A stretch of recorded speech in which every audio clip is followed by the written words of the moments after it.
आणि नारद मुनी त्या माया नावाच्या मुलगीला म्हणतायत, माझ्याशी लग्न करशील का? ती म्हणे, रविवारी माझं स्वयंवर आहे आणि मी स्वयंवरात माळ घालणार आहे. पण कोणाला? ऐका नारदा, जो देवाचा सगळ्यात आवडता भक्त आहे तो माझा नवरा होणार.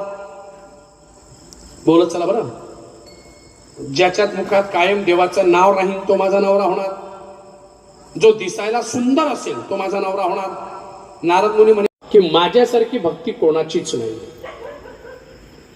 आणि म्हणून नारद मुनी याला त्याला कमी समजू लागले. आणि हे नारद मुनी गेले कोणाकडे? भगवान विष्णूकडे गेले. आणि विष्णूला सांगताय, विष्णू देवा, तुझ्यापेक्षा सुद्धा माझा अधिकार मोठा आहे. ऐका बरं, कोणाला?